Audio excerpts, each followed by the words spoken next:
Good evening, everyone in Alberta, Canada, and beyond. It is Wednesday, November 22nd, 2023, and I'm Kerry Lambert, and I welcome you to an online webinar evening of solutions for a new Alberta, brought to you by the Alberta Prosperity Project, also known as APP.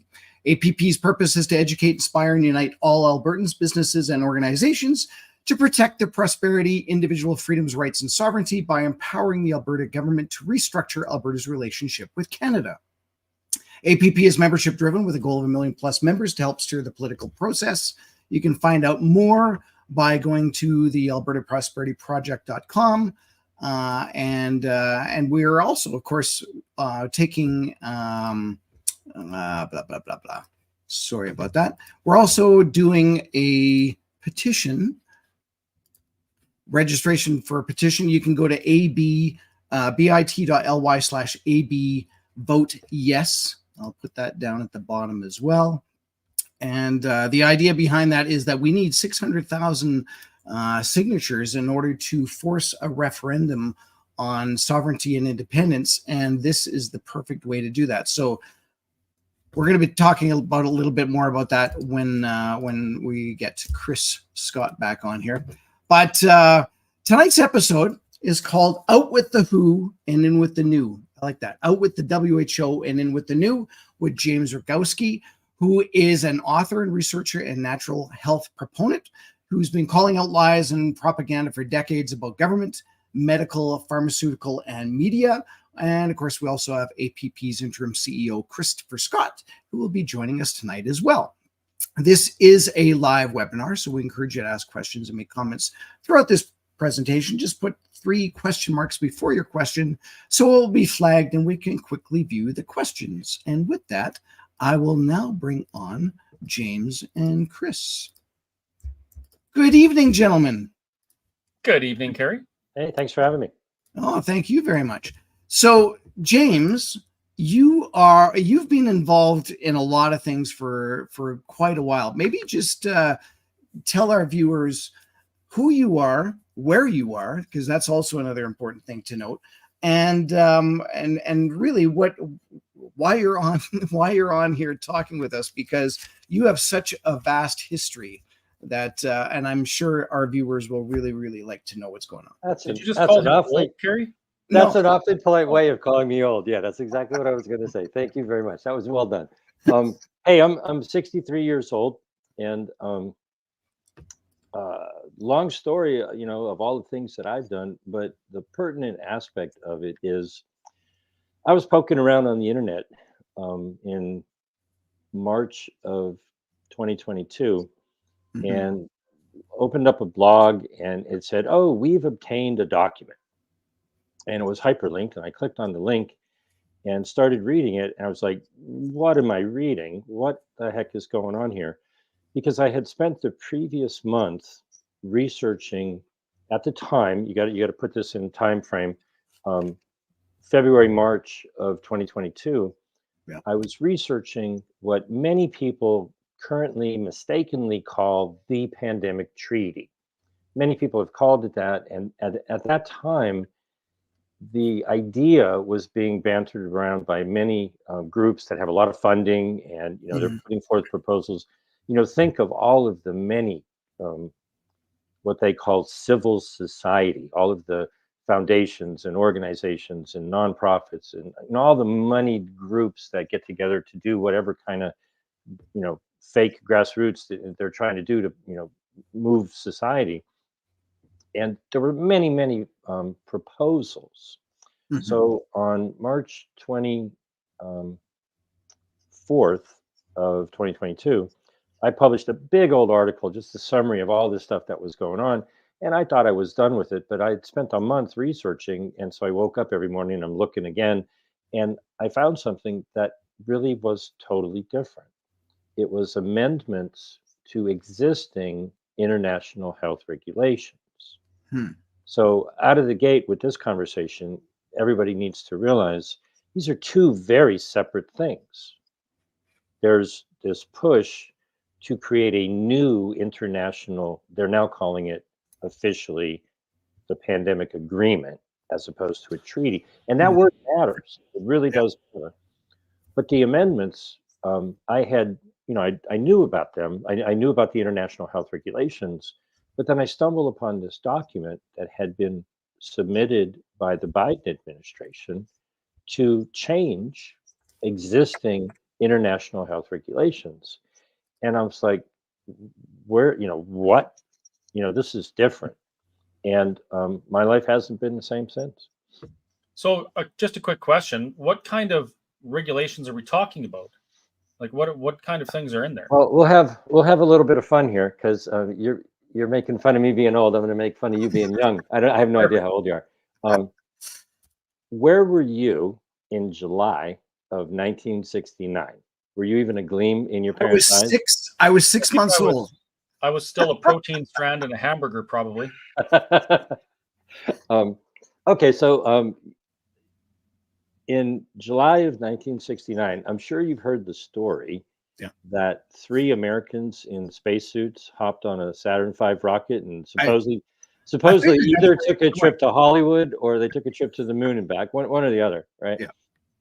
Well, at that same time, actually, literally that same time, and then they finally on July 25th, 1969, uh, was the 22nd meeting of the World Health Assembly, which is all of the delegates from all of the nations get together once a year, have an Mhm. assembly. They met in Boston, Massachusetts, and that is when they adopted the international health regulations. Okay. And it was primarily for certain ailments, um, polio and smallpox and the plague, or that kind of thing. Yeah. But what's really the most important thing in that document, hey, everybody in the audience, how many people have read the 1969 International Health Regulations? Raise your hand. Yeah. Who the heck knows anything about that? That's true. Well, what was not in there was probably the most important aspect of it. And how do you read a document and figure out what's missing? Mhm. Okay. Well, what's missing is it did not say, okay, all of these delegates, they met and they agreed on this document. Go back to your nation and have it properly ratified according to whatever process your nation does that, right? No, right? What it said was, well, we assume you're all good with it, and if nobody objects, it'll become internationally binding, legally binding law. And so that was July of 1969. A year and a half later, first day of January 1971, boom, it's international law. Now, I can't find anybody anywhere who proactively, any nation, ratified it, took it to their, you're talking about a referendum, right? The Yeah. word, Yeah. Yeah. the voice of the people. Yeah. There was no referendum. There was no, in the United States, there was no Senate advice and consent. There was no parliamentary approval around the world. They operate differently. And this is where almost everybody's mind locks up because you get your wires crossed. Um, you normally think that if you want to change something, you have to take an action and cause something to change. Mhm. And if you want the status quo to remain, you naturally think, well, if I don't do anything, it's just going to stay the same. The way they work, what they do is they agree to a change.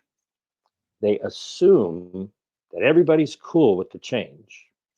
And you have to proactively voice rejection to stop the change.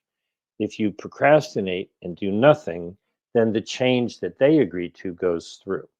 Mhm. Who is they? And they is the World Health Assembly, the Okay. delegates who are appointed by the heads of state. Here in the United States, Biden appointed the Secretary of Health and Human Services, Javier Becerra. Well, the United States actually sends a delegation of like 60 some people. Okay. But it's essentially what they did in 1969 is they created a global health council of heads of state who send their delegates to Geneva now once a year.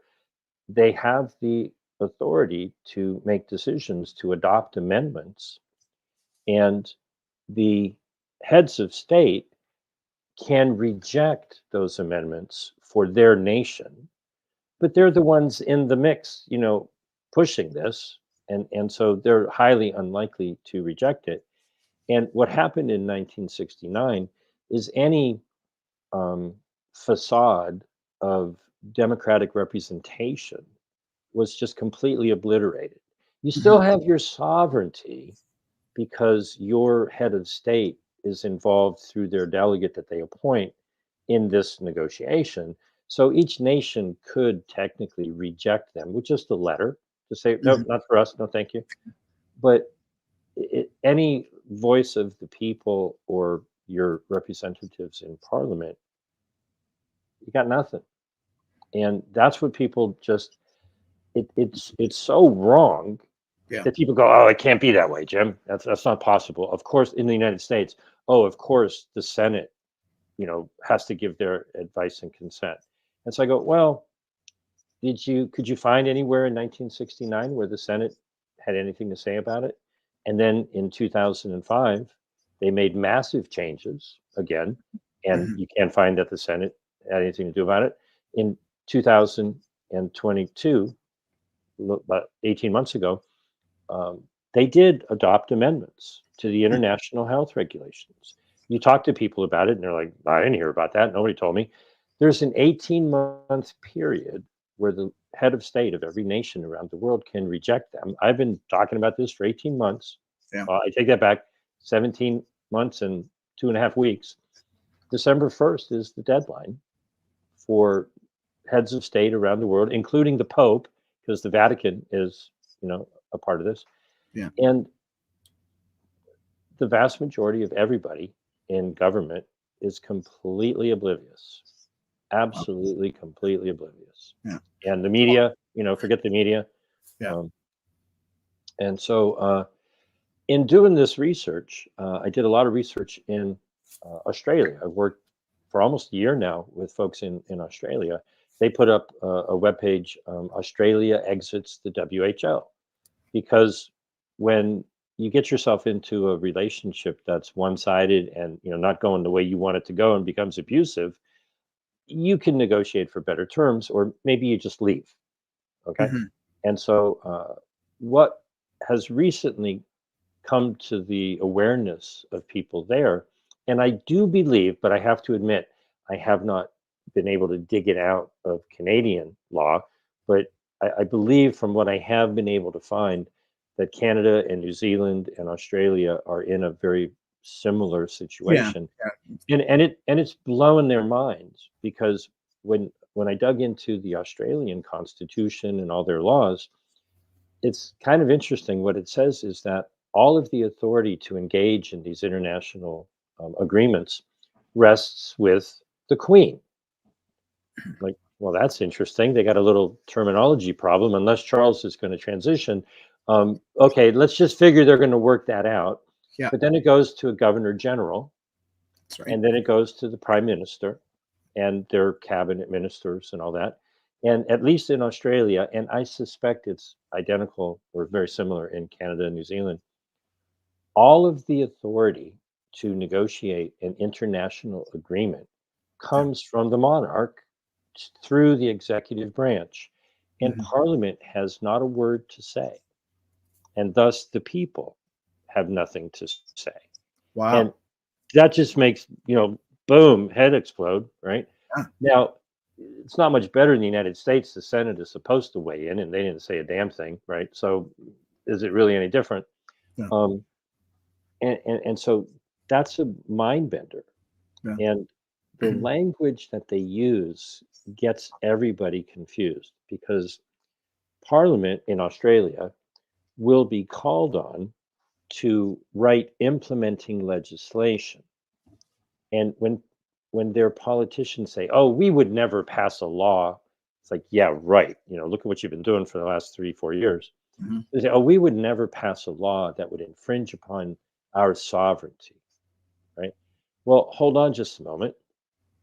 That gets interpreted by people who hear that as they would never approve the treaty or amendments or agreement. No, no, no, no, no, no, no. You don't get to make that decision. Mhm. That decision is made by the executive branch of government, whatever cabinet minister or whatever's doing the negotiations. You don't get to decide. You get to do as you're told. You get to write implementing legislation. And members of parliament in Australia just don't want to comprehend Mhm. that they're impotent. Yeah. They're absolutely completely impotent in this issue. And in the UK, it's a little bit different, but very similar in the sense that, like in the United States, the Senate just hasn't done their job. Um, this is bizarro, but in the span of time since May of 2022, Mhm. they've had government, come and go, right? A bunch of them.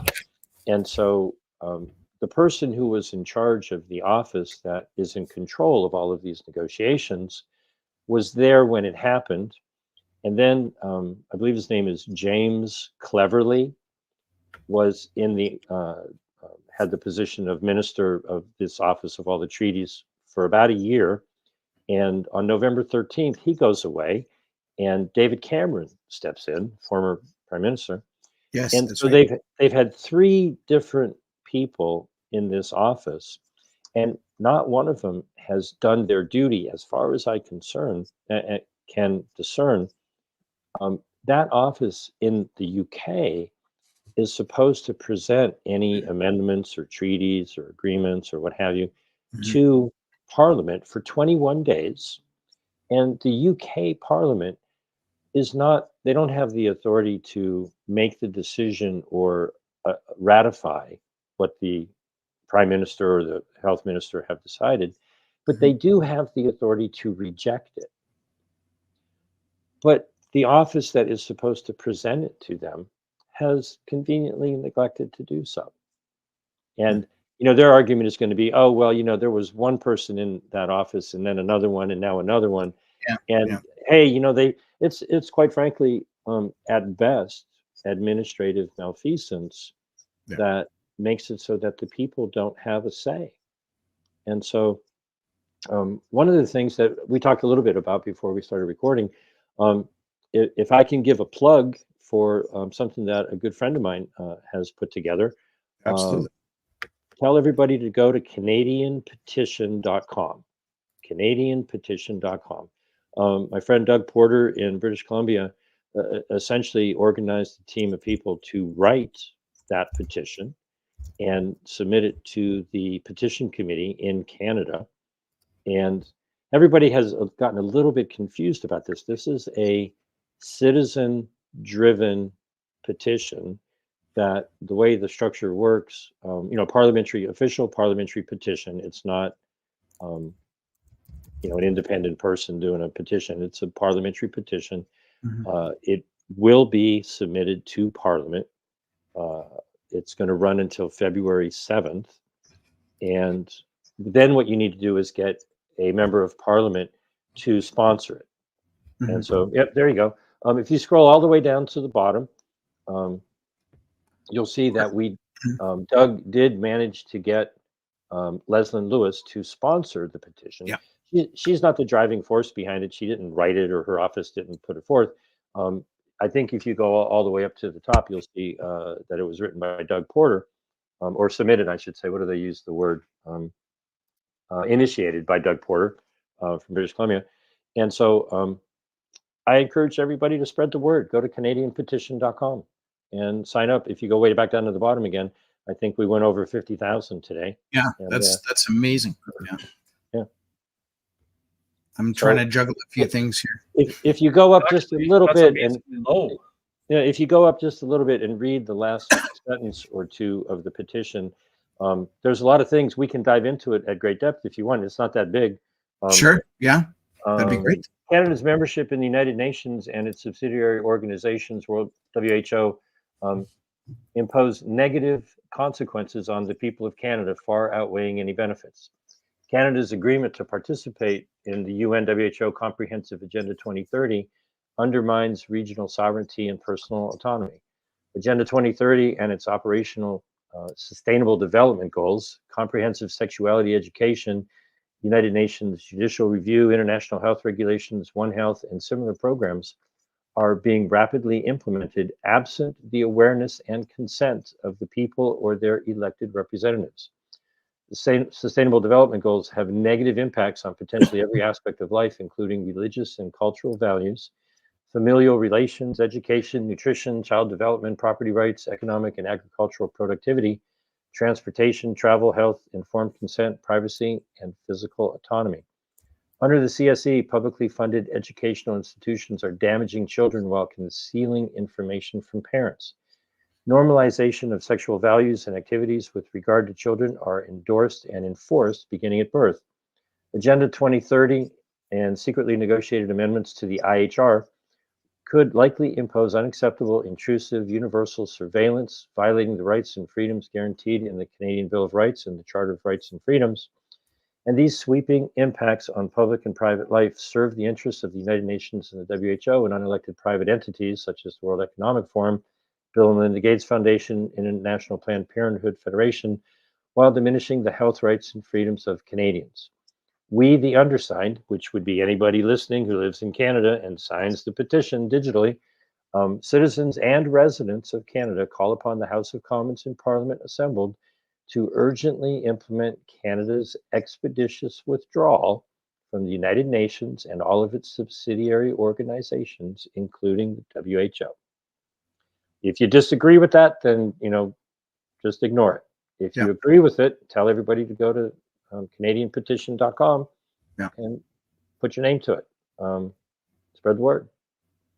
And obviously, I mean, there's so much to unpack on about what you're just talking about. We got 10 hours, right? You told me this is 10 hours. 10 hours. Of course we do. Of course we do. So closed for signatures February 7th, but you also mentioned December 1st. What happens December 1st? Okay. So let's wrap up the Canadian petition in a nice, neat little bow. We could talk about all of that. It's really simple. Just go to CanadianPetition.com. I just read it. By all means, read it. Think about it. If you agree to it, sign it, pass it on. Okay. The December 1st deadline is rewinding to the beginning of what I said I was doing at the beginning of 2022. I found this document that were amendments that the Biden administration had proposed to existing international health regulations. One of the things that he wanted to do in his original proposed thing, that was what I found, was the way it works, I've already explained, is backwards. They get together, they meet, they agree to some amendments, and then there's a period of time where the head of state can send a letter to the WHO and reject the amendments. Nobody asks the people, nobody asks Parliament. That's all settled in the wrong way in 1969, which I think is completely invalid. I blame Richard Nixon. He was president at the time. And so it's currently an 18-month period of time that every nation could consider whatever these changes might be and just write a letter of rejection. Dear WHO, no thanks. We don't like it. We'll keep things the way they are. Biden wanted to shorten that to 6 months. And ostensibly, the reason, if you understand American political calendars, if the next meeting of the World Health Assembly is at the end of May 2024, 6 months from there gets you into about December, the Biden administration would still be in office. Hopefully there'll be a lame duck president at that point in time, but they would still be in office. So they were trying to condense the time frame so that they would have complete control. Well, that didn't work out. A lot of people spread the word, and there's a backstory as to really why this happened. But what happened was a number of nations stood up and said, no, we're not going for this. And his proposal got completely kicked to the curb. But to save face, in the middle of the assembly, and Canada was a party to this, if memory serves me correctly, Canada and the UK and the European Union, in the middle of the assembly, which I think breaks one of their fundamental rules, submitted a different batch of amendments. And there's a rule that says you have to submit any amendments 4 months in advance. Okay. And they dropped this in the middle of the assembly, and they had a bunch of secret negotiations. It's all not the secret part, but when they came out of the back room and they decided what to do, it was so bizarre. I thought I was living in some surreal world because I was actually watching it real time. The way they reach consensus and agree to something is they talked about it in the back room. They come out into the public hall, and the person who was the president running the committee meeting said, "Okay, well, we're going to be adopting these amendments. I don't see any objections. Okay, boom, we're good." Wow. Yeah. And everybody in the room was stunned. He actually had to say it again, and then they're like, "Oh, okay, yeah, great." Um, then, most people want to believe, okay, well, the Senate would have to say something, Parliament would have to say something. There'd be some. No, that's just not how it works. The way it really works is they put the kibosh on it for 18 months. Nobody knows anything. You keep it quiet. You run out the clock. I mean, basically, they're running out the clock right now. Yes. Yeah. Yeah. There's a week and a half or whatever, right? I've been doing as much as I can for 18 months to get people to go, hey, say no, right? Yeah. Um, and we get to watch a slow motion train wreck. Okay, it's not the end of the world. There's a lot of people talking about all kinds of things that are in these other documents. Happy to talk about them. What this is proof positive, a real life scenario with an actual set of amendments that are going through this 18-month process. Mhm.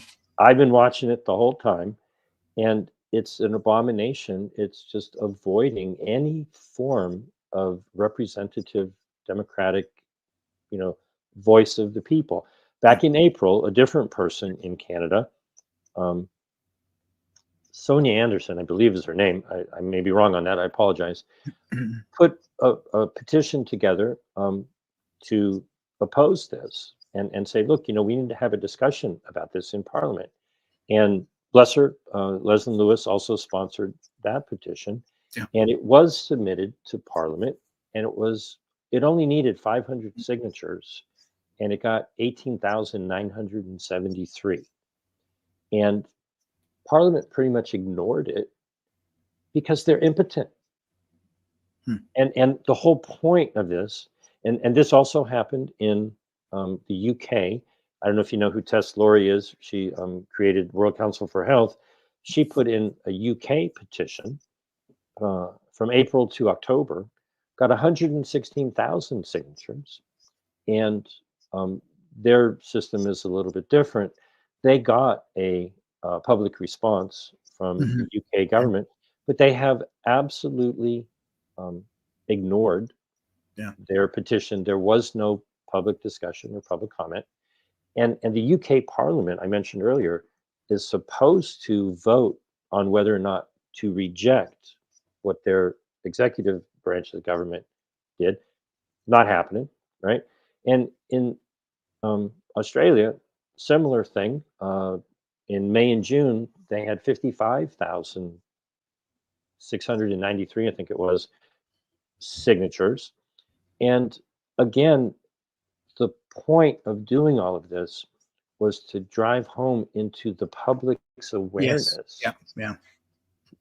Not just that they're doing this, that when they structured this in 1969 and when they structured the Canadian and Australian and New Zealand government, your executive branch of government can get involved in any international agreement that they want.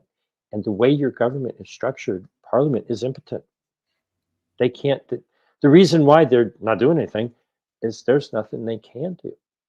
And so, thus, what are we doing in these organizations? Let's get out of here. Yeah. Okay? So, in the United States, if you go to exitthewho.com, we're a little bit luckier, maybe. Had a representative Andy Biggs from Arizona, put forth a legislation. Yeah, exitthewho.com. That it's a page and a half, and if you're digging for it, well, explain it, and we'll pull it up on the screen. There you go. Scroll down a little bit until you see HR 79. And so we've been getting signatures right there. Yeah. If you see the box that is HR 79 and you scroll down just a little tiny bit, that's the whole bill. If you hit the bottom of that box, that's it. Oh, that's it. Yeah, yeah. Okay. So 1, 2, and 3, the president will tell a little bit down further where it says Sure. number 2, but it's actually number 1, 2, and 3. The bill would have the president tell the WHO we're leaving. It would stop giving them money, and it would repeal the legislation from 1948 that got us involved in the first place. I think that took me 10 seconds because you had it right in front of me. Yeah. That's it. We're out of here. Okay. Now we have a long way to go, right? And, be great. We're trying to get people's attention all around the world. Dear Member of Parliament, Leslie Lewis, could you copy this? Yeah. Okay. Copy it and stick it in Parliament. You'll get everybody mad at you, but, you'll get the people a little bit happier. That's what we're looking at. And so if you go to exitthewho.org, I've been working with people all around the world who have a similar feeling.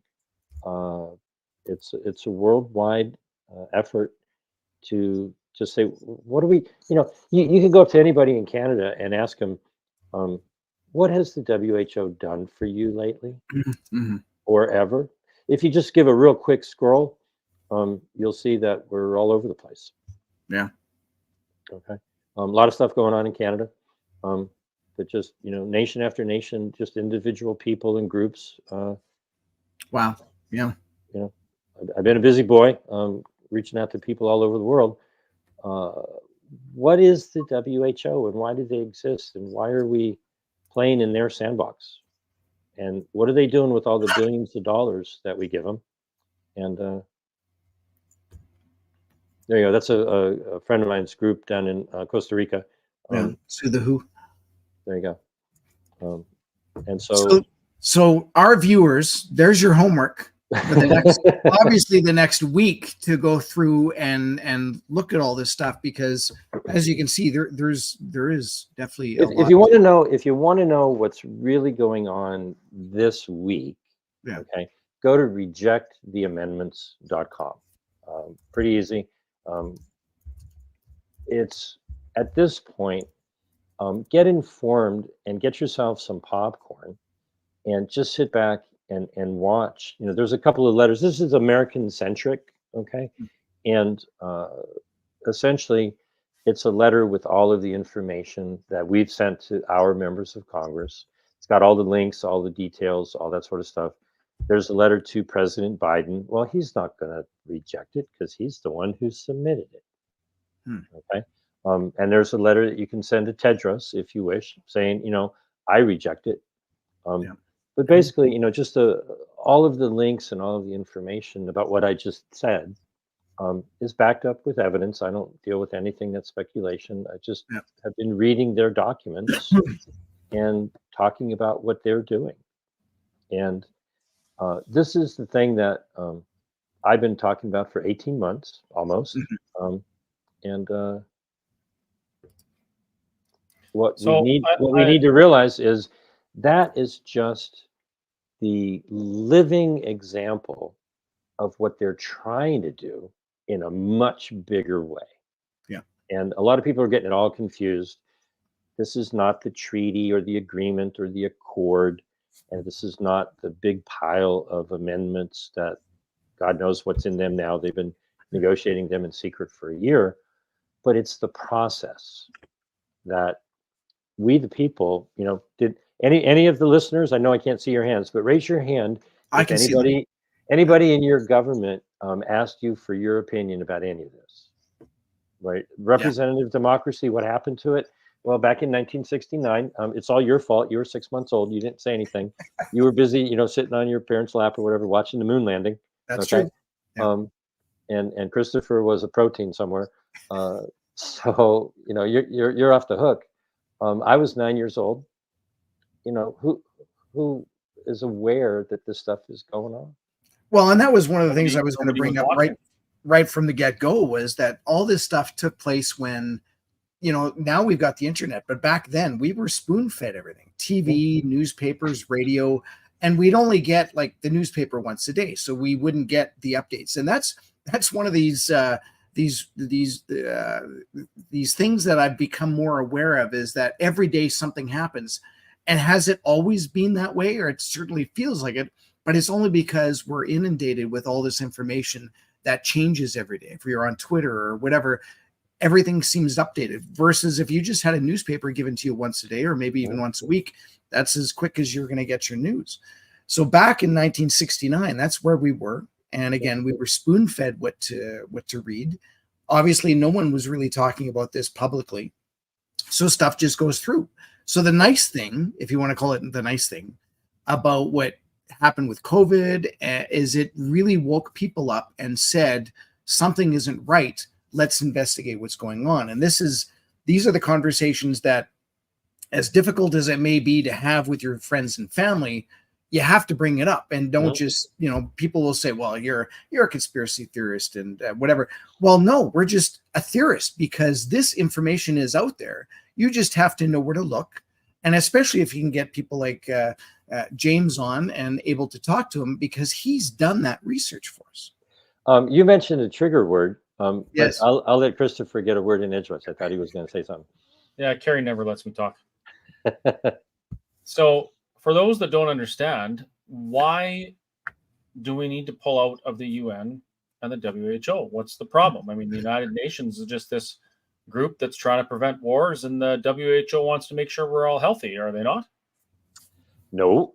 If you actually read the UN Charter, it's more about war and intervention than it is really anything about peace. Do any of our governments have a Department of Peace? Okay. Our Department of Defense used to be called the War Department, and I forget if it was Nikki Haley. I think it was Nikki Haley. She wants a Department of Offense. Yeah. It's like, holy crap! In Canada, we're told we're peacekeepers. Yeah. We're the Department of Defense. Anything. Yeah, right. From the Department of Defense. Yeah. With the WHO, I can certainly talk about the international health regulations. It's much more obvious there. Mm-hmm. They're not about health. Like the United Nations is not a peacekeeping force. They seem to be aggravating many problems. But in the international health regulations, if you just read through the titles, subtitles of various articles, you would think it's the international surveillance, monitoring, reporting, emergency declaring, fear-mongering control regulations, because it's not about health. Now, interestingly enough, and I don't like to point out my failures, but I'm going to openly point out something that I've absolutely failed over the last year and a half to even get a single solitary individual human being to pay attention to what I'm about to share with you. In the WHO's constitution, on Article 21, which they claim is the justification for the international health regulations, if you accept the validity of the WHO constitution, which I personally do not, but for sake of argument, if you accept that they have a constitution and we're supposed to do what that says, Article 21 would give them the authority to write regulations and standards for various things. And they've had 76 meetings of the World Health Assembly. And some of the things that they could be negotiating right now, I'll go through a handful of them, are authorities that are given to them by their constitution in Article 21. They could be negotiating standards and regulations for advertising and labeling. Well, it'd be really nice if they didn't have blank inserts in all the jabs. That's considered labeling. True. That's right. Yeah. It'd be really nice if they didn't let the federal governments around the world continue to say that these abominable biological weapons are safe and effective. Okay. Well, there's no legal definition of the term safe and effective. I could talk to you for days about how at the very least, the word effective can be negative. So when an injection causes you to be 2, 3, 4, 5, 10 times as likely to get the ailment that it's purported to, protect you from, oh, it's awfully effective. Yeah. Okay. And safe. Have you ever heard of Russian roulette? You put one bullet in a six, Yeah. chamber revolver, you spin it, and it's That's 84% 5 out of safe. 6 safe. Pardon? It's 84% safe. Yeah. Mhm. Right? 5 out of 6 times you're fine. That's true. Right? If you're the one person who gets that lead injection in your head, oh, that's really effective. It's kind of negative, right? So you can see how they mess with the language. They're also empowered to write standards for purity of pharmaceutical and biological products.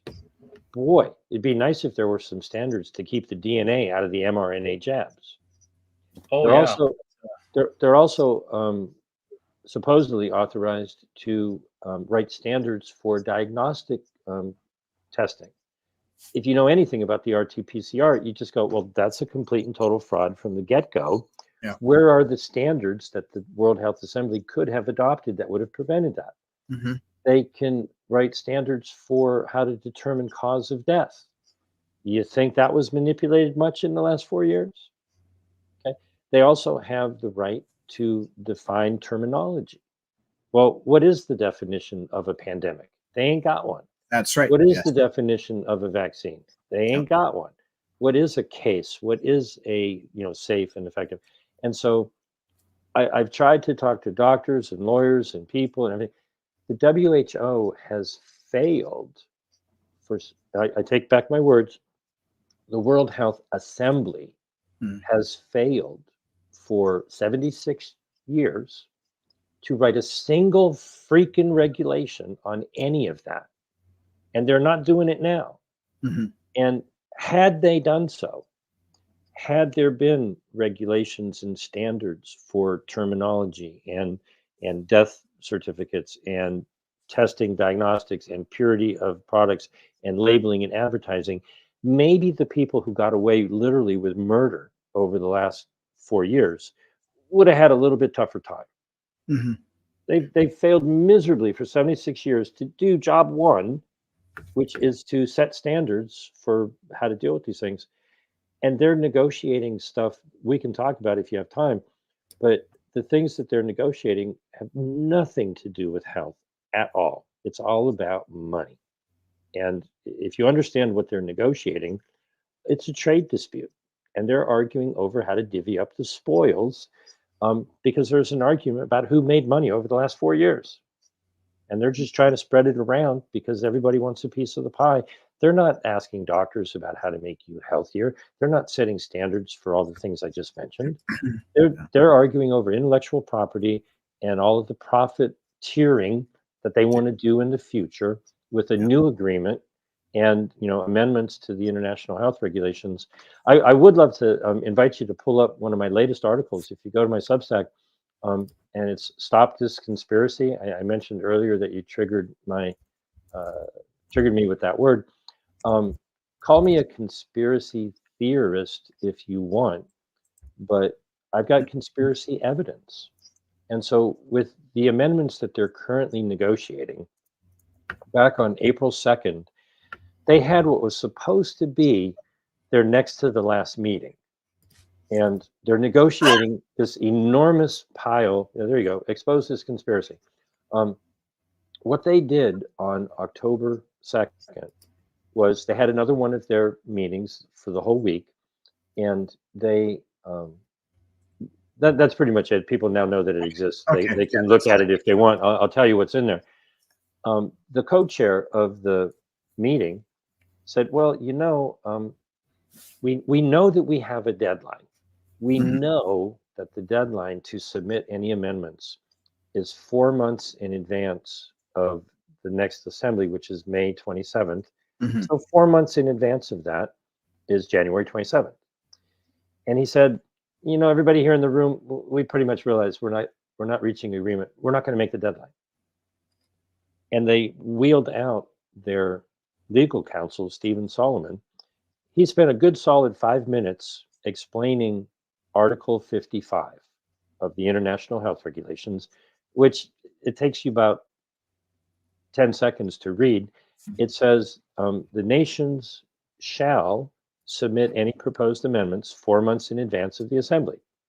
There's no wiggle room. There's no, unless this happens or unless that happens. Everybody knows that they are supposed to submit everything 4 months in advance so that all of the nations get a chance to look it over. And before they get to the May meeting, they've had a chance to discuss whether they want to support it or not. Then they spend an hour talking about how they're going to just disobey that rule. Then they went away for Tuesday, Wednesday, Thursday, came back on Friday afternoon, and they had laid out the planned schedule that they were going to have meetings continuing on past the deadline, working right up to the assembly to try to reach an agreement in clear violation of the rules. And then they deleted all of those things and they put a couple of sentences in that says, oh, we're just going to keep working on it. And if you just read the final report, you would have no idea what they just had done that week. Okay. They're conspiring to break the rule that gives everybody 4 months to look at what they've decided to submit. And the rule is right there. They exhibited the reality that they understand, they know the rule, but they're going to break it. And so, it's conspiracy fact. The amazing thing is they could have done all of that in a confidential session, but they did it in public because they know nobody's watching. They didn't live stream that on CNN. I was watching it and I'm like, oh, this is a great soap opera. Look at what these guys are doing. They're conspiring in public in everybody's face to break the rules so you don't get to see what they're planning to do. And so that's what we're dealing with. I want to put the fear into people so that they understand exactly what is possibly going to I say possibly is going to happen. Let me push back on that before you do. I don't want to be involved in fear mongering. Okay? I'm morally opposed to it. Activating people to pay attention and take action and stop this crazy. That's probably a better. Let's talk about that. Let's talk about that. So again, timeline wise, what happens in May of next year? I know you've mentioned already, but then what happens in roughly November and December, and what would be the repercussions of not doing anything for it? Let's just kind of go there. Okay. I don't know how much time we have. I don't want to. As much time as you want. Oh, beautiful. Oh, it's like a dream job. You got to realize that we're talking about 3 very separate documents. Okay. Most of what we've been talking about before was this little tiny pile of amendments that they shoved in, against the rules, and it shortens the time period for the next batch of amendments. So what those changes did was take 18 months to reject the next batch down to 10 months. 10, okay. And it took the 24-month period that you get to where you have to pass all the laws and spend all the money and implement and be in compliance at 24 months. So you had 18 months to consider, but a total of 24 months to implement. Okay. They want to bring that down to 10 months to consider and 12 months to implement. Okay, fine. That's not the end of the world that's going to happen on December 1st. You get to watch this slow motion abuse of your lack of representative democracy. Okay. Nobody's talking about it. It's just going through, and there's nothing you can do to stop that train wreck because the whole thing is broken. Right. When they put that through back in May of 2022, the nations were quite upset with the United States. And they also put through a plan to create a working group for additional amendments. And September 20th of not this year, but last year, 2022, was the deadline. And they had 94 nations submitted 197 pages with over 300 amendments by September 30th. Got a stack of paper, 200, 197. It's worked as a wonderful sedative for me for many days, but I've plowed through it. They kept that secret until December of 2022. They finally did publish it in the middle of December. I reviewed it. I did a freaking movie on it back in January. You can go to stopthewho.com and read the 100 reasons why you should oppose this. Okay, it got translated into like 18 different languages. Stopthewho.com. There's a video that you can just sit and listen. It's just me reading the article basically. And so there's a multitude of things going on here. But in that period of time, October, November, December, and then into January, Tedros Ghebreyesus, who's the Director General, as is his right under the international health regulations, put together a panel of about 20 experts to review all of these amendments. It's strangely enough, it's called the International Health Regulations Review Committee. And they put out a report in January, and I was actually astonished. I agreed with a lot of the things that they said. I had done my whole thing, like when I got a hold of it, and I go, this is what I think is going on here. Yeah. And I had the top 10 reasons why it should be opposed. Now, some of the things that were in the originally submitted proposed amendments, I think they're gone. Now, I don't know because they're doing it in secret. But what the review committee said, India had proposed, and this is the most egregious one, and I can still remember when I read it, my jaw opened up, and I tried to push my jaw closed, and it fell back down again. And India proposed crossing out language that's in the current international health regulations. And what they wanted to cross out was that they needed to be implemented with the full respect for the dignity, human rights, and fundamental freedoms of people. And when I read that they would cross that out, I'm like, you got to be kidding me. Yeah. And then my brain, kicked back into gear. I'm like, oh, this is a blessing. That's crazy.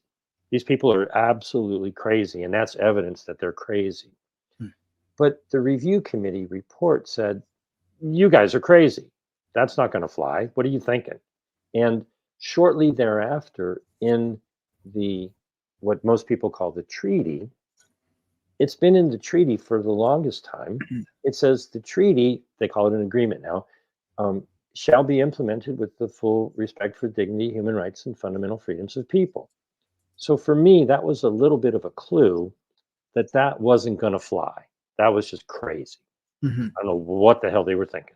They were trying to replace it with equity and inclusivity and all these other things. Yeah. I've seen that a lot.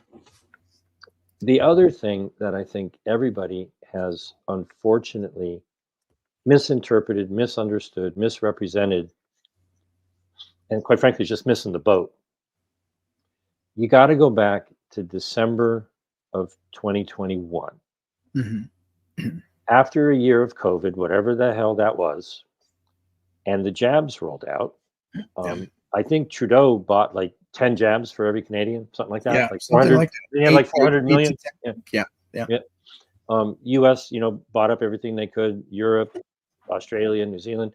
Yeah. The relatively poor nations of the world who believed the story, oh, these jabs are going to save us, right? They're like, hey, you guys are hogging up all the jabs.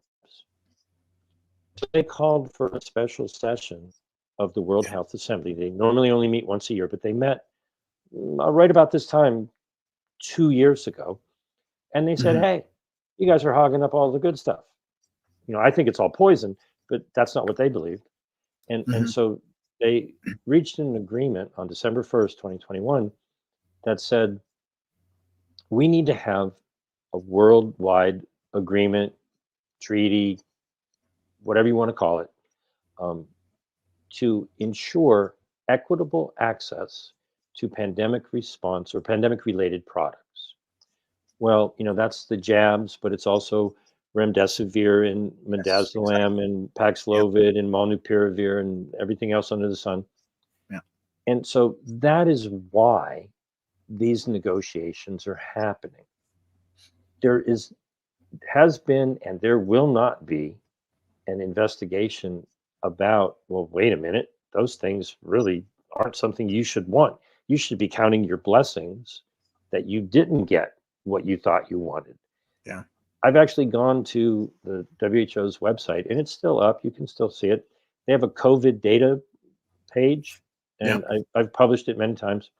Don't try to find it on the WHO website; you'll never find it. Um, the data on their website, most people don't really think about this, but there are a lot of human beings on the African continent. There's actually more people in Africa than North and South America combined. That's right. That's right. 16 times as many people in North and Jeez. South America, their deaths were due to COVID as compared to Africa. And Europe is even a higher number, right? And so you look at it and you go, wait a minute, what in the heck is going on here? You're arguing for the system that killed 16 times more people with their therapies. You want more of that? Mhm. Okay, the insanity level of these negotiations is crazy. But here's what was put in the proposed amendments to the international health regulations that unfortunately not too many people are really talking about.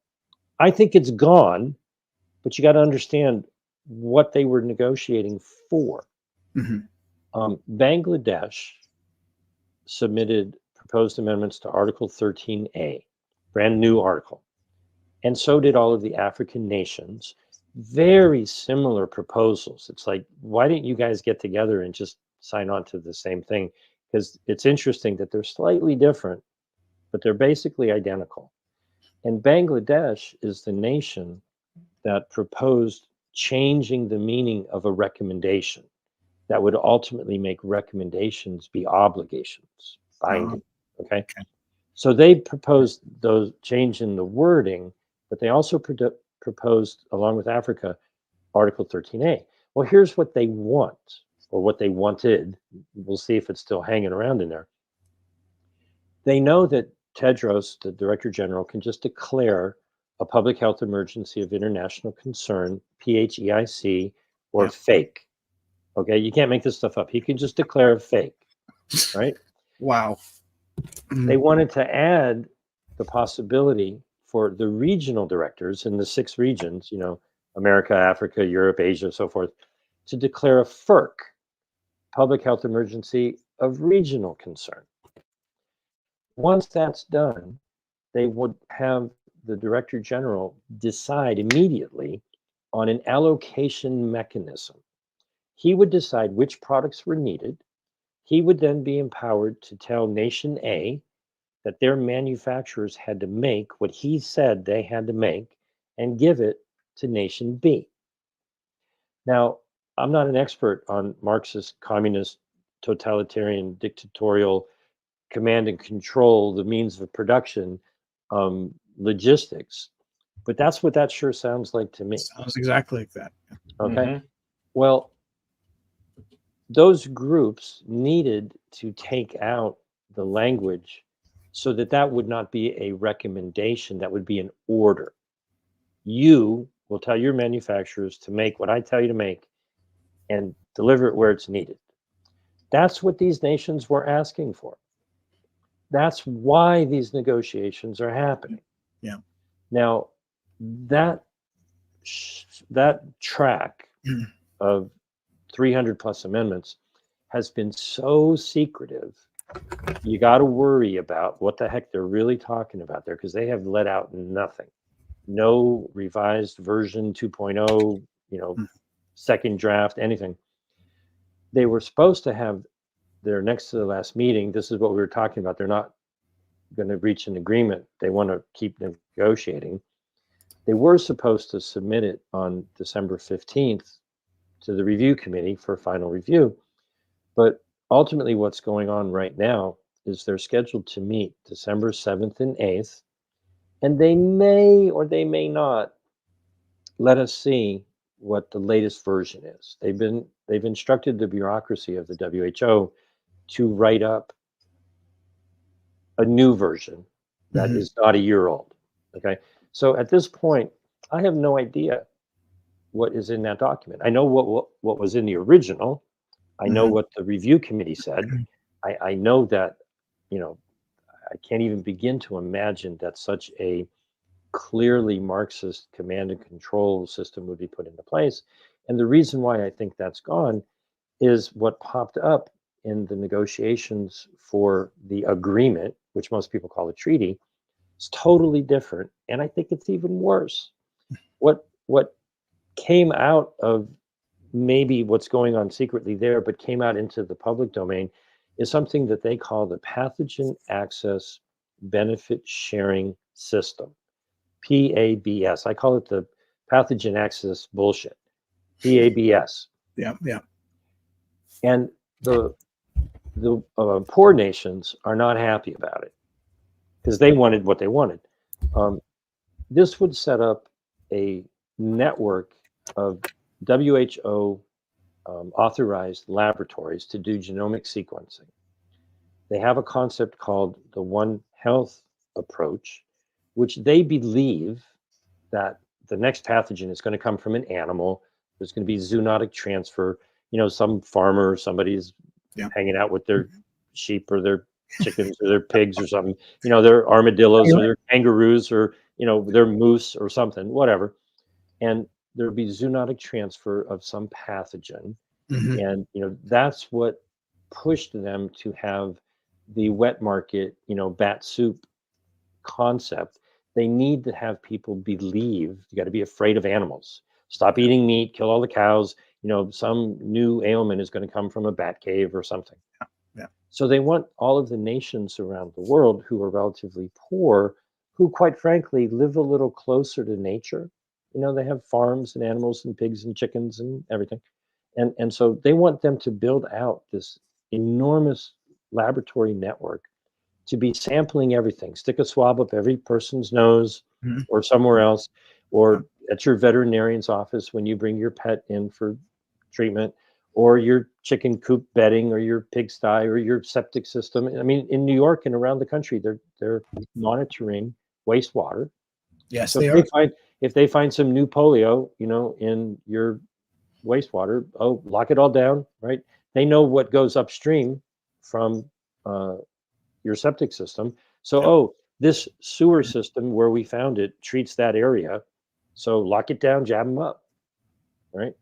Well, the benefit sharing part of that is they send all of their pathogens and genomic sequencing to the central hub.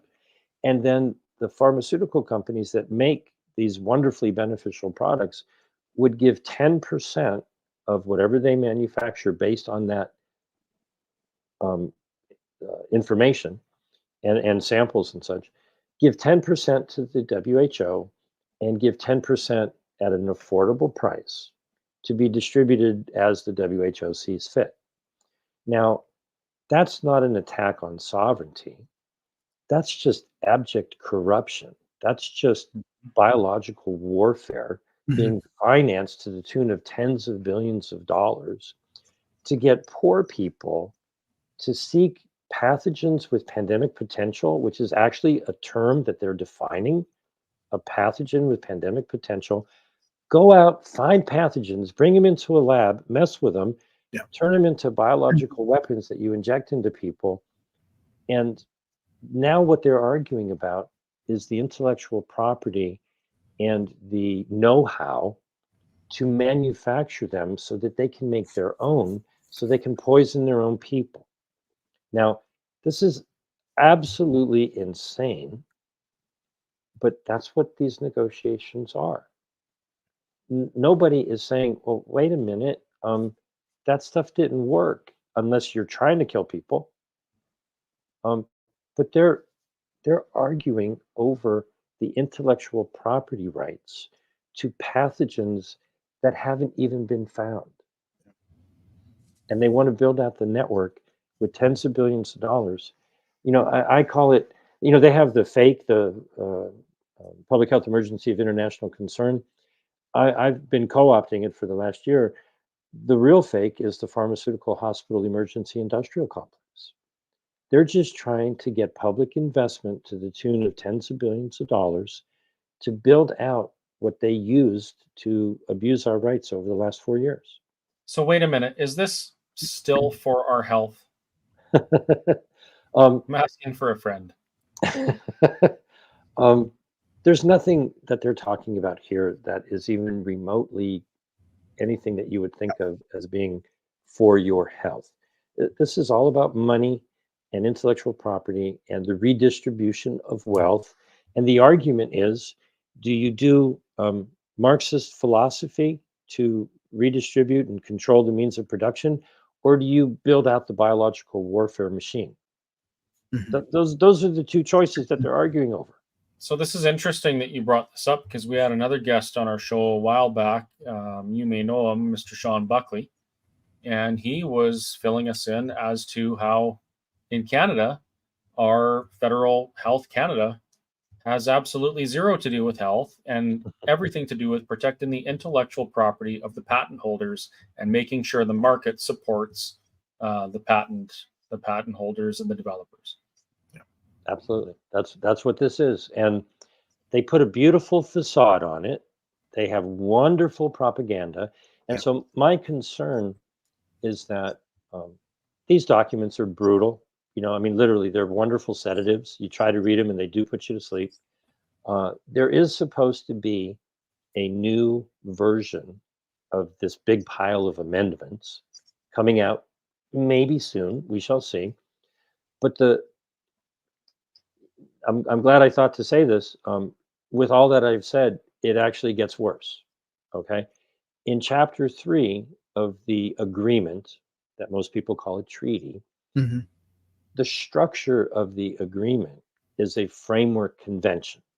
Now, what that means is when people call it a treaty, I think that does a disservice to the understanding because people think of a treaty, you put words on paper, you agree to it, you sign off on it, you're done. Okay. Yeah. With the framework convention, what they want to do is set up a totally new bureaucracy that would meet on a yearly basis, determine protocols moving forward. So, what they are really trying to do is get the poor nations to agree to something. They just want Mhm. to agree to something. Yeah. Let's just get an agreement. Everybody pat themselves on the back and go, oh, we're saving the world. We have a pandemic agreement so that they can meet every year. I don't know if you've ever watched Pinky and the Brain. Okay. Oh yeah. What are we going to do today, Brain? Always Oh, same thing we always do. Try to take over the world. same thing. Okay. And so what they want to set up is this conference of the parties that would be delegates that you don't know who they are. You don't elect them. They're not accountable to you. Yeah. They go to Geneva once a year in May, before or after the assembly, and they plot what they're doing with this biological warfare mechanism. And tens of billions of dollars. Oh, we'll tell you about how we're going to dish out that money in our second convention. We'll figure out the money 2 years down the road. Just sign the document. If you were signing a contract with somebody and at the last minute the other party came in with a ream of blank paper and Mhm. stuck it in the middle of the contract and said, don't worry about that. We'll take care of that later. Just sign here. That's what they're trying to do. Wow. I mean, I'm really not kidding. They're trying to get everyone to sign on to a framework convention for, to prevent, prepare for, and respond to the Yep. next pandemic. Well, they Yeah. need the next pandemic because that's what they're profiteering off of. And as long as you enable them to profit from the next pandemic, you're going to get fake after fake after fake after fake. And so coming up very soon, last day of November through the 12th of December, is the 28th Conference of the Parties of the 1992 Framework Convention for Climate Change. So if you want to kind of vision the future, how's the Framework Convention for Pandemic Prevention going to work out? How's Mhm. that Framework Convention for Climate Change working out for you? These guys meet every year and they adopt whatever they adopt, and our nations agreed to it in 1992. And Yeah. so the word comes down through the back channels. Oh, well, you can't do this and you can't do that, and you can't do the other thing. The dumbest thing in the world that I can imagine nations allowing to happen is any form of a framework convention, because you're basically writing a blank check, a blank contract, and Mhm. you're going, Yeah, we'll let some other people work out the details later because we're lazy, we're tired, we don't want to think about it. You guys you'll treat us fairly, right? You'll do good things in the future. That's what they're trying to do with this pandemic agreement. They're Yeah. just the latest version went from 43 down to 30 pages because they're trying to get it simple to just agree to it. But the rumor out there is that the poor nations are really not happy because all of the language that they would be obligated to build all these laboratories and give over the pathogens Mhm. and the genomic sequences, they're like 10%. You're going to give us 10% of what you make out of that? That's not enough. And so, luckily they're having difficulty agreeing. So I'm optimistic. But this whole thing is just absolute insanity. It really is That's just why crazy. that's why I'm so glad that we live in a democracy here in this country, and Western Canada can just all get together and just all our MPs can say no, and then it'll change, right? Well, Um, we briefly just talked I, about I, that. I didn't realize I was signing up for a comedy show today, but I get it. Yeah, So all these sarcasm, satire. you mentioned, this stuff is being done without our consent, without us being represented on it, Without and it's our being done with awareness. Yeah, without our yeah, and awareness. it's being done by people who are not accountable to us. We don't elect, and we have no way of changing anything with our voices. That's not democracy. And that's exactly why the Alberta Prosperity Project exists, because as Carrie mentioned, we're one of the few jurisdictions in the world that can stand on our own against these things. And I really believe now more than ever, we have a duty to stand against this. I agree. Absolutely.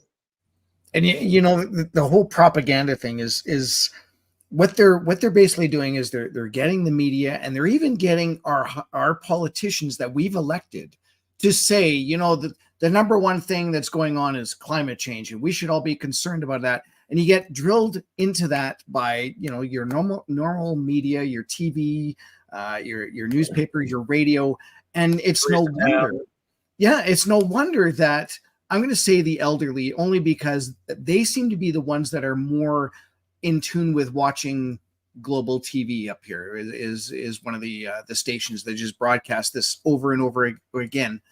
But they're the ones that are saying, well, you know what? They're telling me to mask up, and the sun is going to burn us up, and CO2 is a pollutant, and they're just going to go with that.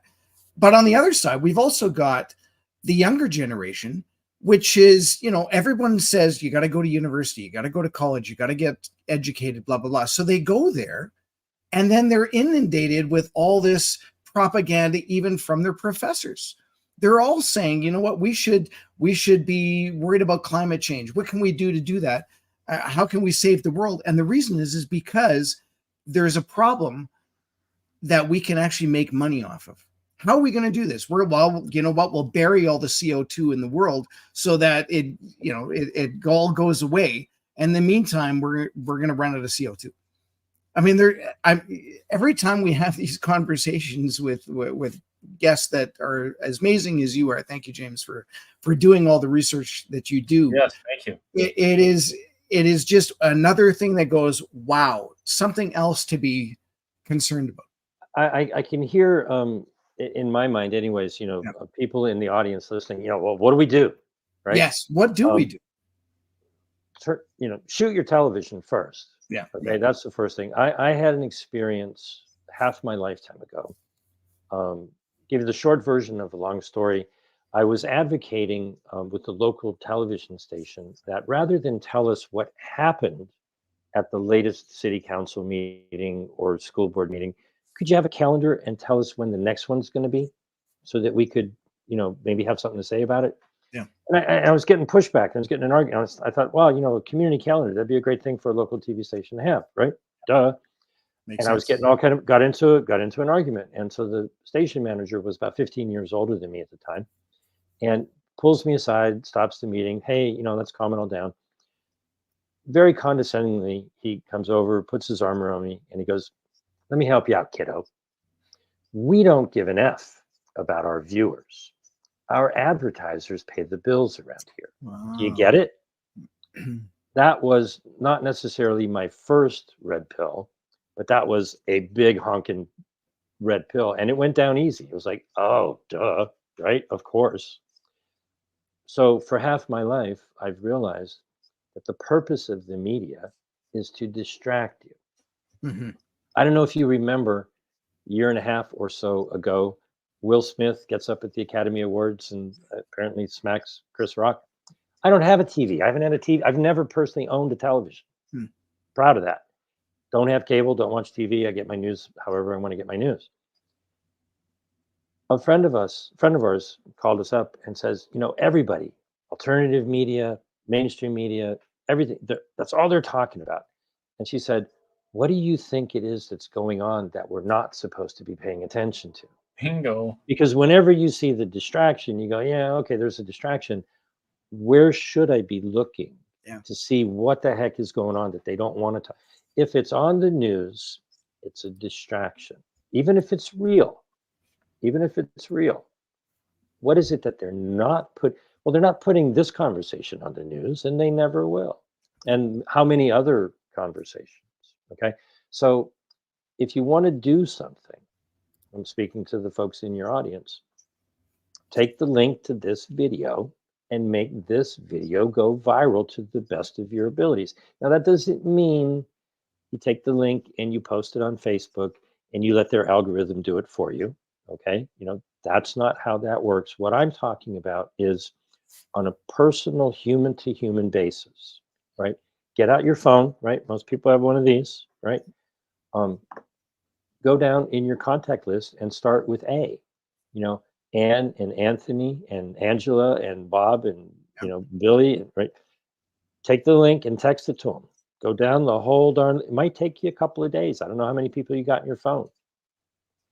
Send it to them and say, hey, I watched this. What do you think about it? Hmm. Okay. Oh, if they're in Canada, sign the damn petition, CanadianPetition.com. Absolutely. Send it to them and say, look, don't give them any commentary. Just go, hey, I watched this. Can you watch it when you get a chance and tell me what you think? Hmm. I run on the theory, and it seems to be backed up all the time. You'll be lucky if you get 1 out of 200 people Yeah.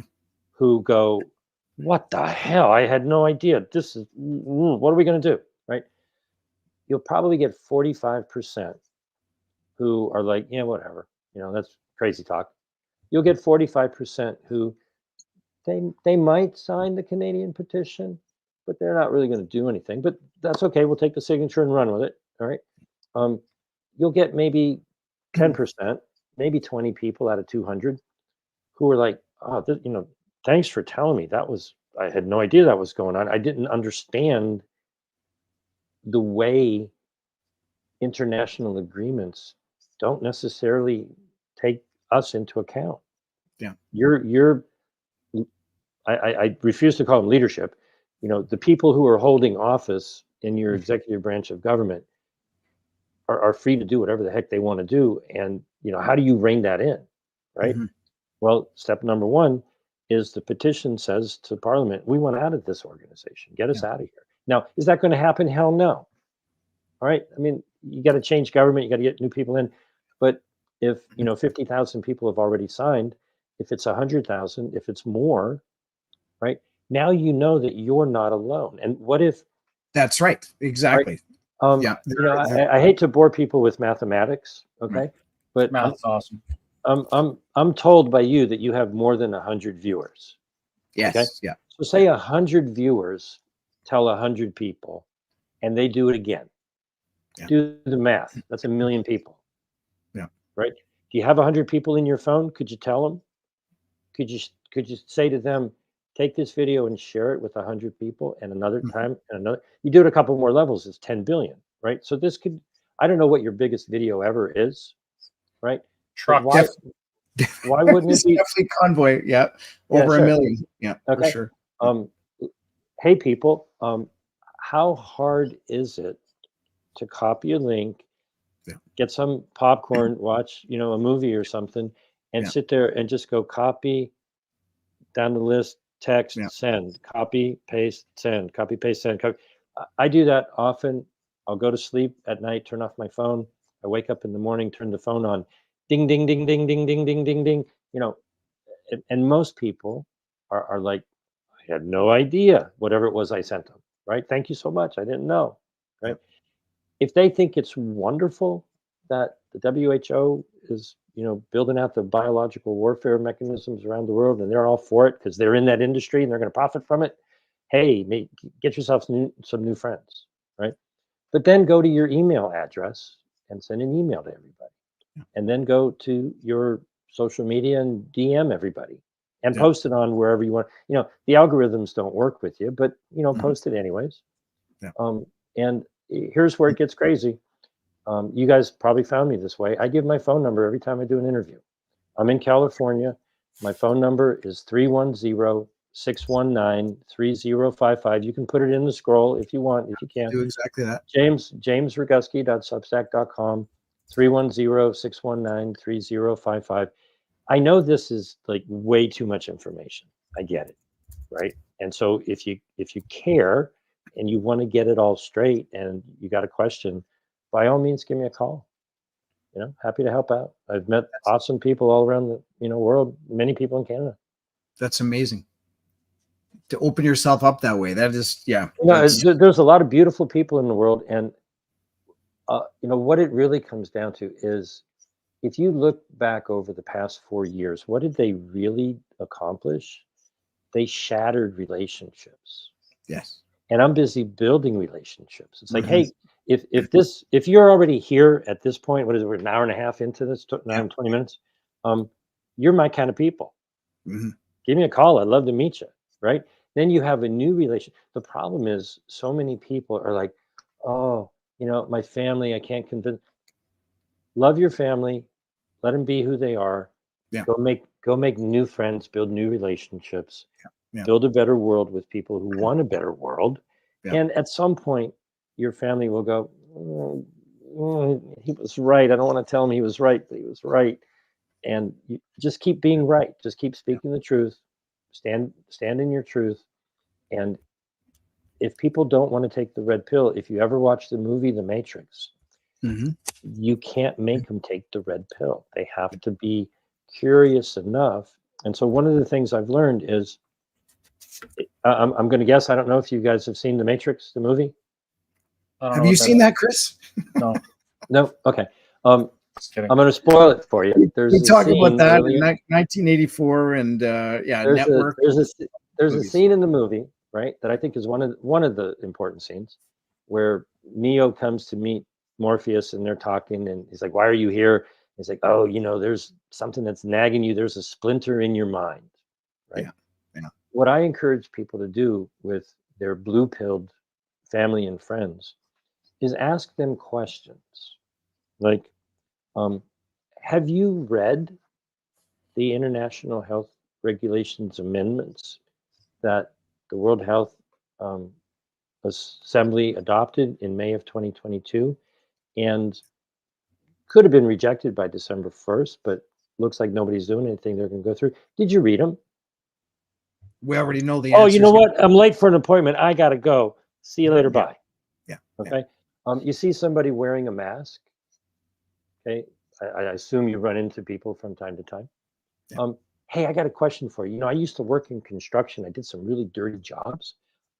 What did you read a study or something? Why are you wearing that mask? Is that the best mask? You know what? I'm sorry. I got to go. Yeah. Don't argue about it. Hey, did you get the Pfizer or the Moderna jab?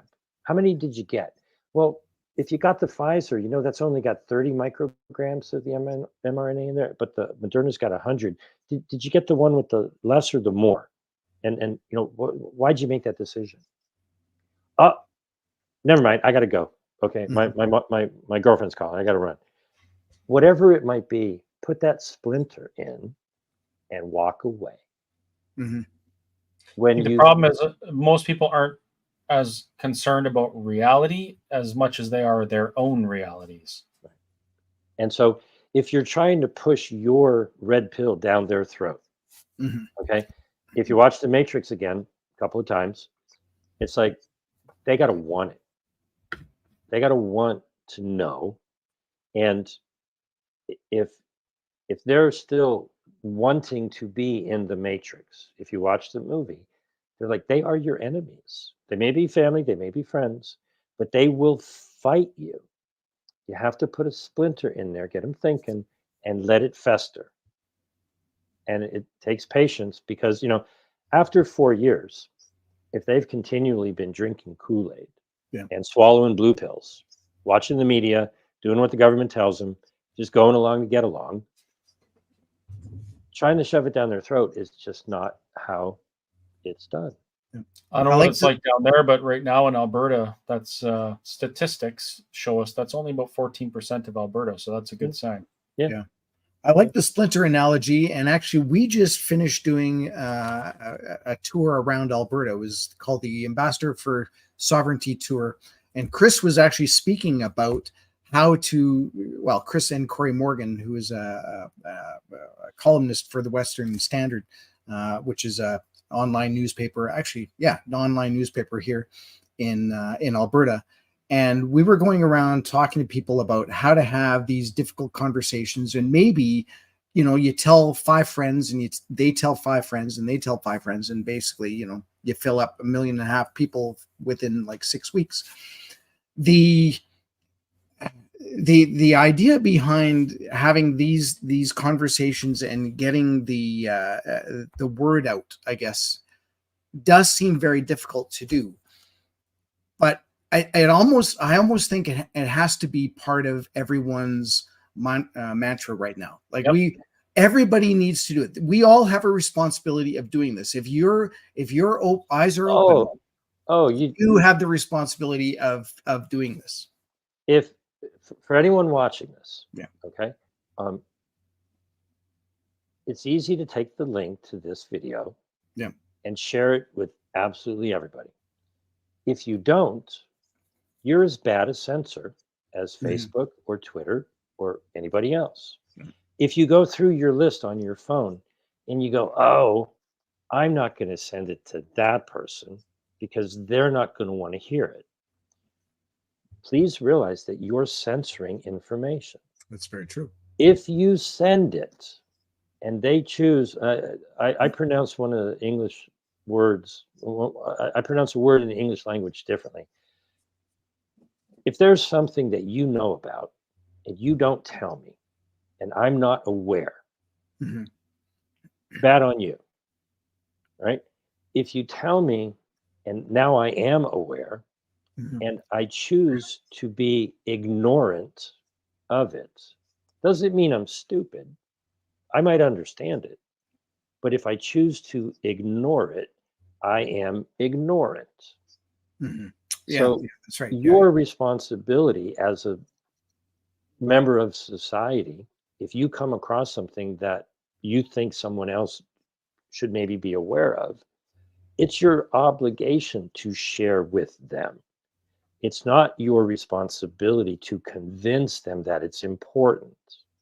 If they want to be ignorant of it, maybe they have their reasons. Maybe they're busy, they're trying to put food on the table, they just don't have time, they can't take it anymore. But you got to do your job, right? Yes, I know it's useless in many ways to reach out to your member of parliament, okay? But it's your obligation to let them know how you want them to represent you. If they fail to do so, bad on them. If you fail to tell them, bad on you. So, take the link to this video, share it far and wide, go to canadianpetition.com, sign the petition, and share canadianpetition.com far and wide. And if people choose to sign it and spread the word, it'll grow. If they look at it and they go, no, I'm all for all of the things that are listed there that the UN and the WHO are doing to our kids and our health and everything else, hey, it's their right to be as, believe whatever they want to believe. But if you don't, my hope is that by February 7th, imagine what it would be like if all 40 million Canadians or so Yep. are aware that CanadianPetition.com exists. Now, maybe there's 30 million of age, 18 or whatever that the limit is. Yep. What if all 30 million had the opportunity to become made aware that they could sign that petition? I wonder what the percentage would be. Well, if you don't tell your neighbor, they don't have the opportunity. And so you're actually part of the problem. Okay. I actually have a friend, I know we're yammering on for a long time. Maybe this is a good way to leave it. I worked on a project with a gentleman that I met. He was 85 years old at the time, and he had been researching this topic for decades. I found him and I got all his work together. I wrote a book about it and put it all out online. Went to meet him out in Arizona. We went to a diner and had breakfast. And you got to realize he's 85 years old. He's moving kind of slow, but he had spent 30 years of his life working on this topic. And we're just about done eating. And he reaches over to get the waitress's attention. He goes, "Excuse me, miss." And she's got plates for the next table in her hand. And he goes, "I've got something in my wallet that I'd love to give you." And everybody at the table is like, "What's going on here?" So she goes to deliver the food to the table, and he's moving like molasses. He reaches into his back pocket. He pulls out this monstrous old man wallet with all kinds of stuff in it. And she came back and she's standing there watching. And he pulls out this piece of paper. You ever seen a piece of paper that you have on a telephone pole and you can tear off a phone number or something? Okay. So he takes out this piece of paper like that. He tears off one of the little strips of paper, takes his dear old time, folds the paper back up, sticks it in his wallet. He was slow, but he was moving specifically extra slow. So she's over here salivating, going, what? And we're all going, what is he doing? So this piece of paper looked like it came out of a fortune cookie, right? That tiny little strip of paper. He goes, "Here, I would like to give you a fortune of information." Now you got to realize this was like 15 years ago. Mm-hmm. People didn't have smartphones. So she looks at it and she goes, "Oh, it's a website." It was the website that I had put together for his information. Okay. Yeah. And she goes, "Oh, okay. Thanks. I'll have to look at that when I get home." So she went behind the counter. She got her purse and her wallet and she stuck it by a credit card. Right. For that short period of time, and then until she was able to get home to see what this was, she's got a splinter in her head going, "What the hell just happened to me?" Yeah. Yeah. Okay. You could print out, and I have, let me dig it up and I'll put it in the chat, or maybe if you go down on my, if you would be so kind as to go on my Substack and scroll down until you see something about getting the globalists out of Canada. All you really need to do is print out CanadianPetition.com on a piece of paper the size of a fortune cookie and hand it to somebody and say, "Have you signed the petition yet? What are you waiting for?" Okay. Yeah, it's about a month ago. So fairly soon. Yeah, keep going down. I appreciate this. We'll have some fun here. It's a little ways away. It says "Get the globalists out of Canada." There you go. There, a little more up. There you go. Oh, the future does not belong to globalists. Okay. Okay. Excellent. So this is when we announced the Canadian petition, I don't know, a month and a half or so ago. Scroll down a little ways, a bit of a ways down the page. Keep going until you see some graphics. Okay. So if you go here, there you go. The future does not belong to the globalists. Yeah. Right? You can take that image. It'd be great if you put this link in your chat somewhere and let people know about it. Yeah. It's easy to remember Canadian Petition. Yes. .com. All right. Scroll down a little bit more. There's a document that has 4 of those, so you can too far. Too far. Now go up right there. You can download that, and it has 4 of those that you can print out, cut them up, and pass them out. Oh yes. But all you really need is to take one. Yeah. And stick that up all over Canada. I like this one. Yeah. There you go. That's all you need. You can pull those up, put them in your wallet. Telephone pole and Yeah, yeah. I mean, that's pretty much what he had, but Yeah, it was yeah, his website. yeah, Um, you don't need to spend a crap load of money. You no, don't need any high tech anything. yeah, Just go, hey, you haven't signed the petition. You haven't signed the Canadian petition yet. What are you waiting for? yeah, What is it? It's a petition. yeah, What's it for? Go read it. yeah, You don't need to memorize it. Just tell people go to CanadianPetition.com. yeah. If they disagree, that's okay. Tell the But they next have a person. splinter. Yeah, Yes, they do have a splinter. Absolutely. yeah. Speaking And of splinters and CO2, um, because I'm gonna those have to always sign, go together. I'm gonna have Absolutely. to, yeah, they do. I'm gonna have to sign off pretty quick here because Okay. I get up at about 4 a.m. so I can go and make some cinnamon buns that rise because of CO2. Awesome. Absolutely. I got a very early morning. I do want to show a couple of questions that maybe James can answer because I don't know them and they were asked right away. And I do, Wonderful. obviously No, I love questions. Love a lot questions. of these questions initially were about the petition. And of course, we've already talked a little bit about that. So I think we can get rid of those ones. But Okay, so, I'll 13 minutes, Carrie, and then I'll sign off and you can okay, close. yeah, we can definitely do that. If we don't get to your questions, I gave you my phone number 310-619-3055. That's it. Just give me a Perfect. call. I think I locked up. I hope you guys are all good. Can you see Oh me? yeah, that's great. Yeah, it's all good. So here was a question. I have no idea even what this is about. Please discuss the bill that just got approved by the Supreme Court in New York State, Bill 2.13, isolation and quarantine procedures. They can pick up anybody for any reason and put them in a camp. Do you know anything about that? I'm not going to pretend to be an expert. Okay. What I think I understand about what's going on with the deal in New York is there's still one more level of appeal. Okay. We may be talking about different things. There's a lot of fear mongering about all of this, but it's been going back and forth and back and forth and back and forth. Um, Bobby Ann Cox, if what we're talking about is the uh, lawsuit that Bobby Ann Cox brought, she won. It was appealed. They threw it out for some stupid reason, and hopefully she's going to get enough support to take it to the next level. So, Mhm. but this is the point. It's not the WHO.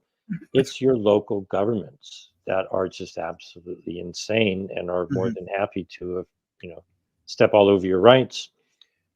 What we need to do is get better connected to our friends, in our own communities so that we have allies. And, there are many areas around the world where the police have, refused to enforce such ridiculous type things. Yeah. So it's a challenge. Be thankful that you don't live in New York, or maybe you do, but Yeah, keep yeah, pushing you're right. back on it.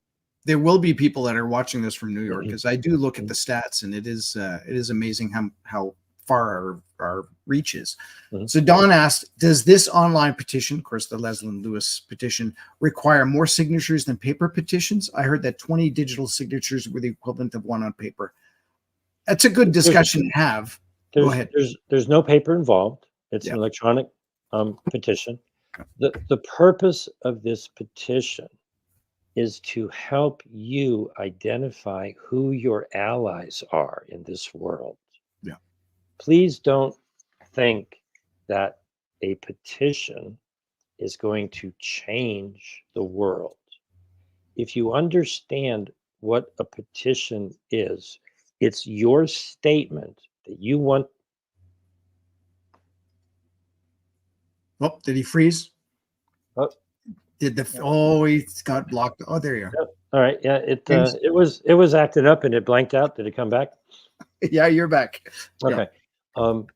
Must have been saying something. The universe had I something to say was about it. thinking that too.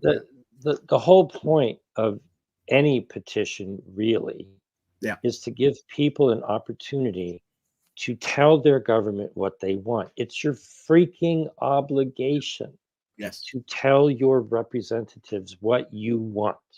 Yeah. Okay. Then you hold them to account if they ignore you. Yeah. Right. This is where it's going to blow your mind. You only need 500 signatures to get Leslyn Lewis the opportunity to present this in Congress. We've already gotten 1,000% more than needed. Let that sink in. Okay. But what if you had 20 million? That's That still definitely not, sends still a not, strong message. Yeah. that's still not the point. Yes. The point is, if you get out your phone and you text canadianpetition.com to everybody you know, Yeah. and you say, please do me the favor of reading this and let me know if you signed it. Yeah. Then you know who your allies are. Yeah. Somebody comes back and says, I'm not going to do that. Now you've learned a little something about someone that you know. If they come back and they go, oh, I told all my friends, right? You might send the other link that we were looking at with the thing that you post up on a billboard or a bulletin board or a telephone pole or something. Yep. And maybe you walk out into the street next week and you see one of those posted up on a telephone pole somewhere, on a bulletin board somewhere. You go, hey, there's somebody around here who knows what I know, right? What if you That's true. post? What if you're posting that up and somebody comes up to you and goes, "Yeah, I want to get the globalists out of Canada." Hey, buddy, nice to meet you. How you doing? You're making friends. You're building a new Yeah. community. It's that Okay. conversation. Yeah. From what you're telling me, you got an 85% chance of that happening in Alberta. Yeah. Right. Hey, I got a whole stack of these. You want to help me post them up around town? Yeah. Okay. It's about making a connection, about sharing an idea. Do you agree or disagree? You can disagree. That's okay. Right. But now I know that you disagree. Do you want to waste your time getting into an argument about it? Or do you want to go, okay, put them on the, be like Santa Claus, Christmas time, right? Put them on the naughty list and go ask somebody else, do you get to be on the nice list and build those relationships? Put your effort into that. Yeah. Don't spend your time arguing with people who just keep taking blue pills and Kool-Aid. Yeah. You're wasting your time. Find your allies, work together, and then you can go from there and decide where you want to take that. Do you want to get 100 people to call one member of parliament on one given day and go, hey, we want out of the WHO. Hey, That's a we great want idea out of too. the WHO. Hey, Yeah. we want out of the WHO and the UN. And then, okay, tomorrow we're going to do the next one. Tomorrow we're going to do the next one. Yeah. Organize, take action, work with your friends and allies. That's what this is all about. Yeah. We have M. Heath that says, this all seems overwhelming. I agree.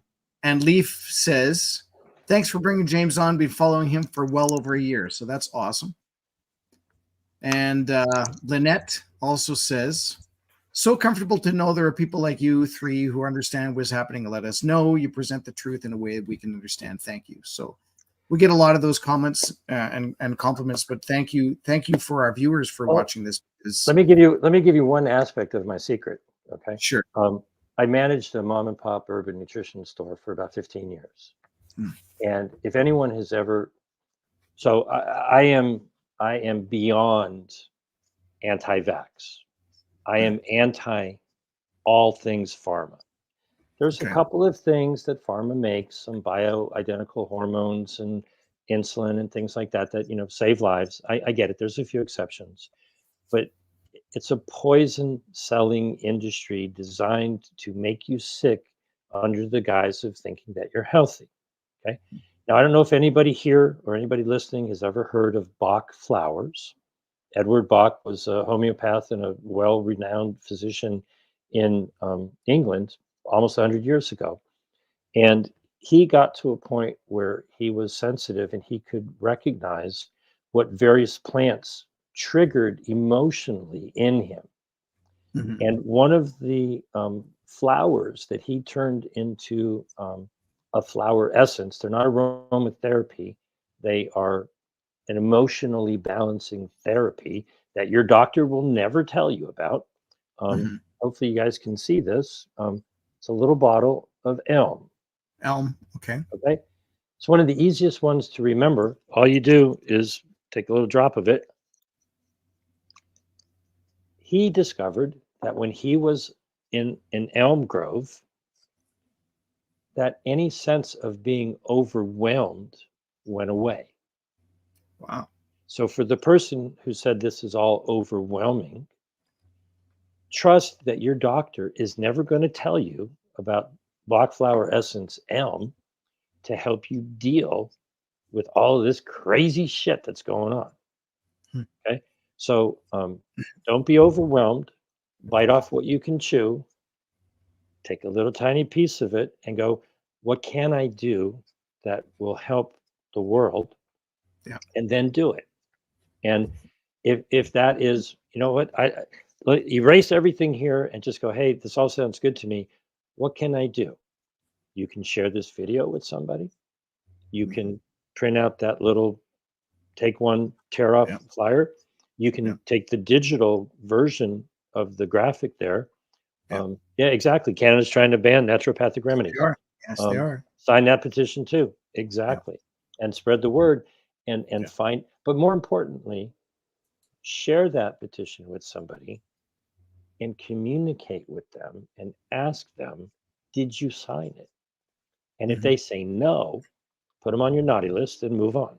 They give them Yeah. a blue pill and some Kool-Aid. Say, have a Yeah. nice life. Enjoy your time with your doctor. God bless you. I'll pray for you. I can't help you. You don't want to be helped Yeah. in that manner. Okay. I want to do one more question and then some final thoughts from Chris, I'm sure. So this one, Leaf asks, can a country withdraw from the WHO? Should a change of government come about after this vote? If so, what, if any, will have any effect on it? Can you leave that question up? Because there's a lot of parts Yes. to it. Yes. Yeah.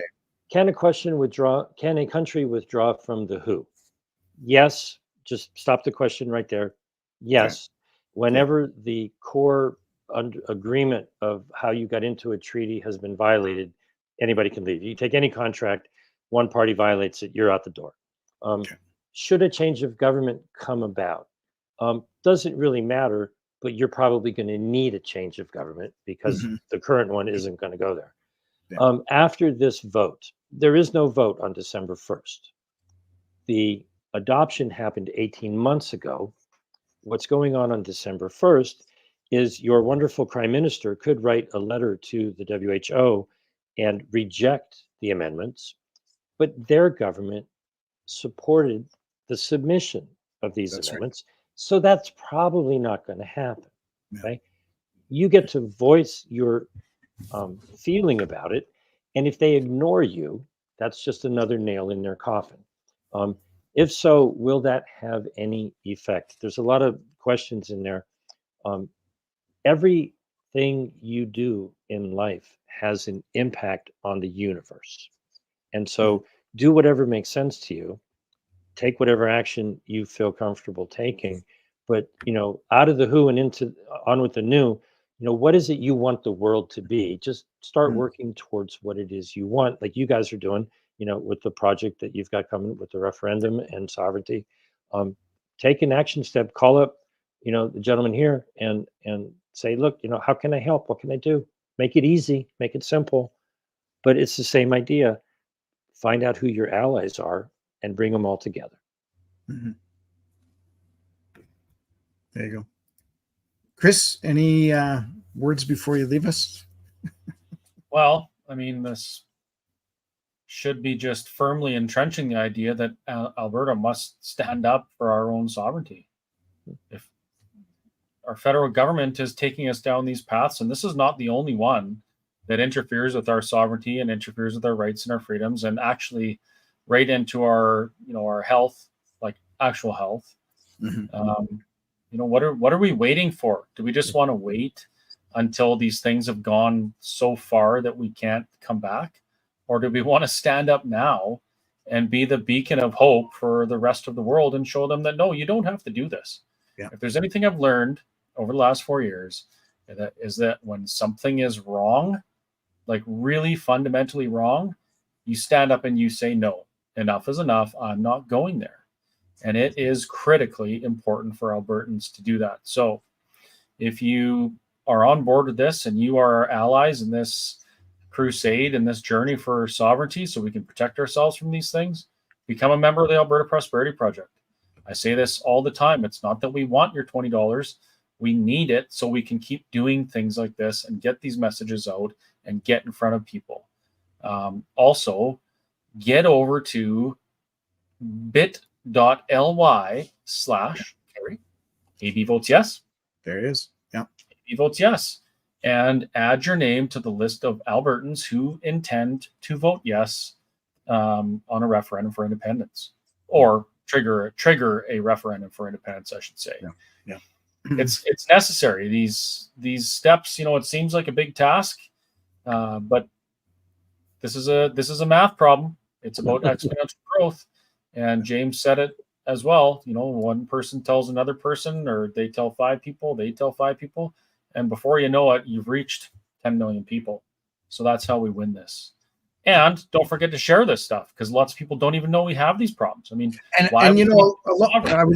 we go. Yeah, I was going to say, a lot of people don't have Facebook. A lot of people don't have real access to the internet and stuff. And just going out on these ambassador tour weekends and having these discussions with people, I say these get reposted on Rumble and BitChute and Vimeo and all these other video platforms as well. But likewise, they're, other than seeing our beautiful faces, you can still go on Spotify, you can still go on Apple Podcasts and just listen to it.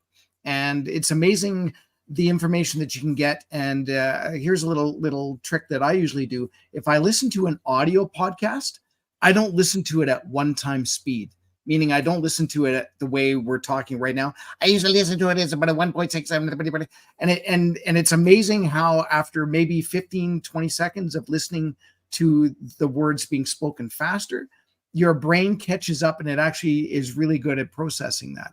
So if you think 2 hours is too long for a podcast, listen to it at 1.5 times speed, or maybe a little faster, maybe get through it in an hour and a half, or maybe an hour and 20.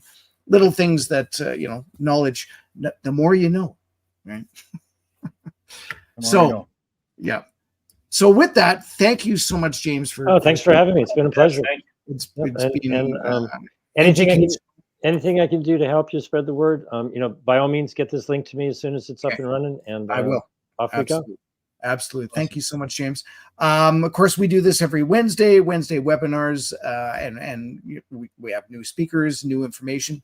Next week's webinar, which is the 29th of November, is with David Laskowski, and we're actually talking climate change and the politics behind it. So yet another topic right on the tip of everyone's tongue. So, and with that, I'm going to say goodnight so Chris can go make his cinnamon buns. I have to make some Z's first. Yeah, I guess. Yeah, that's right too. You got to do that. So, all right. Thank you again. And you guys take care. All right. Night, everybody. Take care. Bye.